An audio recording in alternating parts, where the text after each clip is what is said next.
ഇതാണ് സ്കോഡയുടെ പുതിയ electric car ആയിട്ടുള്ള സ്കോഡ എൽറോക്ക്. ഈ കഴിഞ്ഞ എക്സ്പോയിൽ റിവീൽ ചെയ്തിട്ടുണ്ടായിരുന്നു. ഈ വർഷം തന്നെ ഒക്ടോബറോട് കൂടി ഒഫീഷ്യലി ലോഞ്ച് ചെയ്യും എന്നാണ് പ്രതീക്ഷിക്കുന്നത്.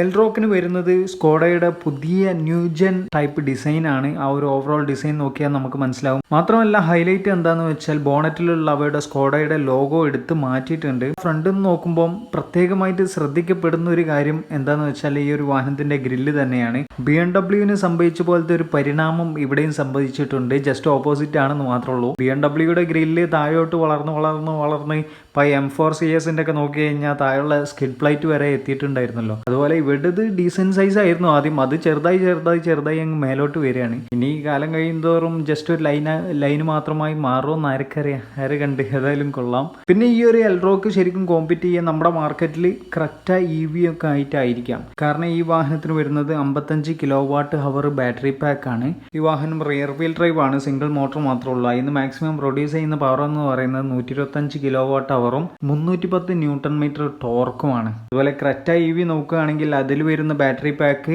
51.4 kWh ആണ്. ഇതിന്റെ പവർ എന്ന് പറയുന്നത് 126 kW ആണ്. അതായത് ഓൾമോസ്റ്റ് സെയിം. ആ ഒരു ചെറിയ ഡിഫറൻസേ വരുന്നുള്ളൂ. അപ്പോൾ ആ വാഹനമായിട്ടായിരിക്കും മെയിനായിട്ട് കോമ്പറ്റീഷൻ വരിക.